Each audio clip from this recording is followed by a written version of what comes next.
Yeah, kwa hiyo kwa wanafunzi mnaosoma masomo haya, I mean software engineering, IS, BIS, CS, SNIS, STFs, those who involve some kind of software development au application development au systems, wote hawa, hizi ni methodology ambazo zinawasaidia kutengeneza project zenu na kutengeneza activities zenu. Kwa hiyo kwa mfano kuna methodology inaitwa agile methodology, ambayo kwenye hii agile methodology sana inakuwa na phases kadhaa. Unaanza kwa mfano na brainstorming, unaenda kwenye design, kuna develop, quality assurance, kuna deployment. Hizi ni stages za agile methodology ambayo mtaitumia katika kutengeneza software mbalimbali mnazozitengeneza kwenye mifumo yenu au mobile apps au systems. Nyingine ni waterfall model, nafikiri nimeshaisoma tayari, ambayo inaonyesha namna unavyotaka kutengeneza software application yoyote. Unaanza na requirement gathering, unaenda kwenye design, unaenda kwenye implementation, unaenda kwenye verification and then maintenance. Hizo ni 5 steps of the waterfall model methodology ya software. Au unaenda kwenye rapid application development, ambapo kwenye rapid application development ina involve requirement analysis kama kawaida. Halafu kunakuwa na prototyping na testing na refining ambazo zinaitwa user design. Halafu unaenda kwenye construction of the system itself and then unaenda kwenye cut over, ambazo ni steps ambazo zinatumia methodology ya rapid application development. Sasa mkija kwenye final year projects na projects mbalimbali, mtajikuta mnaingia kwa mapana kuzisoma na kuelewa na namna gani unaweza kuitumia kwenye kutengeneza software yako au application yako.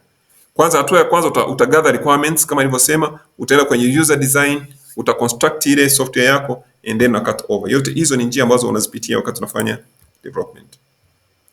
Methodology ya 4 kwenye software engineering ni DevOps, ambayo hii ina involve phases mbalimbali kama build, develop, test, deploy, operate, monitor. Ambayo kwenye mchoro huu ndio hii kama hii una code, una build, una code, una plan, una monitor, una operate, una deploy, una release, una test. Mnyororo huu ukiupita katika mtiririko huu, hii ndio inaitwa DevOps. Mtaitumia sana kwenye deployment ya software unayoenda kudesign. Kwa hiyo wewe ukienda kudesign software, kama wewe kama mtaalamu, kama mtu wa computer science, telecom, I mean software engineering, utasema kwenye design yangu hii nimetumia waterfall model au nimetumia DevOps au nimetumia agile. Mtu anaelewa kweli, huyu mtu ameiva na anaelewa anachokifanya. Ndio maana ya picha hii pana ya namna kudesign software. Lakini pia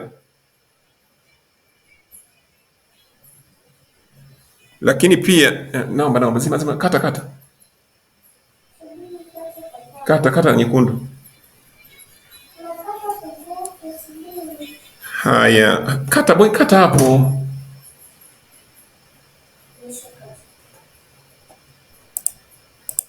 Haya, kwa hiyo nadhani hizo kwa hizo zilikuwa ni models za watu wa instruction design. And then baadaye kuna instruction design models kwa watu wa multimedia. Hizi nafikiri mtakuwa mmezipitia. Kwa mfano ADA model na mchoro wake huu. ADA model unaanza na analysis, design, development, implementation na evaluation katika kudesign instructions zote unazoenda kuzitumia. Nyingine ni SAM model kwa mfano,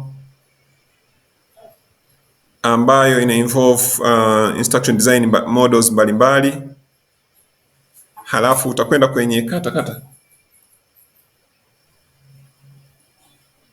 utakwenda kwenye kwa hiyo una stages mbalimbali ambazo zitakuwa zipitia wakati unafanya hiyo design ya instruction.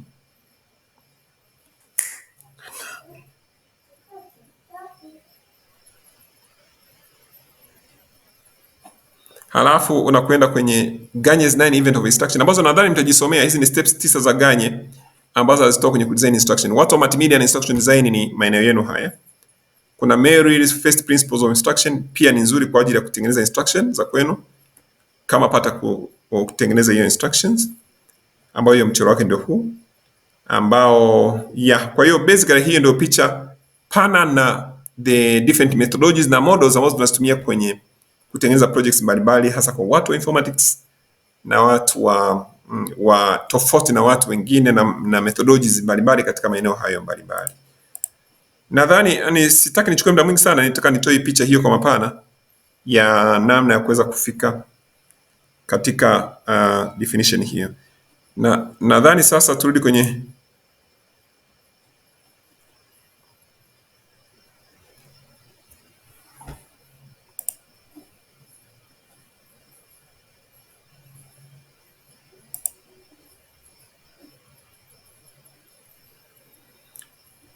Okay,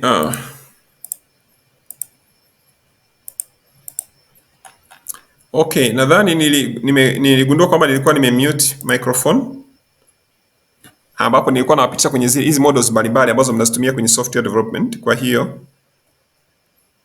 nafikiri itakuwa ni useful kwenu kuzidiscuss na kuzisoma, lakini ni rahisi pia kuona kwamba kwa watu wa software engineering ambao mnakuwa mnatengeneza any kind of a software au mnatengeneza any kind of an application of a system, mtatumia methodologies mbalimbali kama agile development, ambayo agile development ni methodology inayotumia kwa ajili ya kutengeneza software mbalimbali au systems mbalimbali.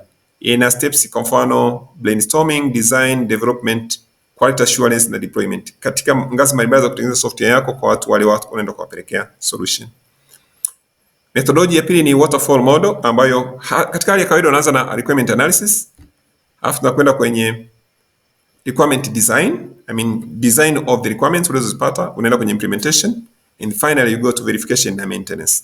Hizo ni 5 steps of waterfall model ambazo nadhani nimeshazipitia katika level mbalimbali, lakini walau ziko katika picha ambayo iko straight. Na ya tatu inaitwa rapid application development, ambao ni RAD model au RAD methodology, ambayo kama kawaida tunaanza requirement analysis au requirement planning, unaenda kwenye user design, construction na cutoff. Kwenye user design kuna prototype kwanza, kuna testing na refinement. Yote hayo unayafanya ili kusaidia kupata design ambayo ni nzuri na upate prototype nzuri. Aina methodology ya nne kwa watu wa software na watu wa systems ni DevOps development methodology, ambayo inakuwa na steps mbalimbali kama development, building, testing, deployment na operational monitors, ambayo of course kwenye picha hii utaanza na planning, utaenda na monitor, utaenda kwenye operate, deploy, release, test, build and code. Au unaweza kuanza na build, code, plan, monitor, operate, deploy, release, test, ukamnyororo kaendelea hivyo. Ndio maana inaitwa DevOps. Kwa hiyo hii ni kwa watu wanaotengeneza software na systems kwa jumla. Lakini kwa watu wa instruction design, watu wa multimedia na IDIT, mara nyingi tunatarajia mtengeneze some content of its own, learning content or learning resources mbalimbali mnazotumia. Kwa hiyo hizi zinaweza kufuata methodologies mbalimbali. Kwa hiyo kwa mfano mtakuta mnatumia ADA model, ambayo una design instruction, ambao unaanza na analysis ya mahitaji, unaenda kwenye design, develop and implement, half baadaye unafanya evaluation. Ndio maana ya hii picha kwamba hatua ya kwanza ni analysis of the requirements, unaenda kwenye design of the content, unaenda kwenye development, unaenda kwenye implementation, half kwenye evaluation. Lakini instruction strategy nyingine au model nyingine inaitwa SAM model, ambayo ni successive approximation model, inayotumika ku design flexible content or materials that you can use for teaching, na ina involve vitu vingi. Unaweza kuwa na start, unaenda na approximation, una refine, una implement, ambao mchoro wake ni kama unavyoonekana hapa. Of course unaipitisha katika hatua mbalimbali. Kwenye preparation phase, what is going to happen; kwenye iterative phase, what is going to happen; na kwenye iterative development phase pia unaona kuna steps kadhaa zinapita. Na methodology ya tatu au model ya tatu ni ya Gagne's 9 events of instruction. Ili utengeneze material mazuri kwa ajili ya kufundishia au content nzuri, ina involve hatua 9 kama zilivyokuwa stated na Robert Gagne kama instruction designer. Una gain attention, unatengeneza objectives zionekane, una stimulate recall, una present material yako, unakwenda all the way mpaka una enhance retention kwa kusummarize content uliyoifundisha. Yote haya yanakusaidia kutengeneza material ambayo yako straight kwa ajili ya kwenda kufundishia darasani.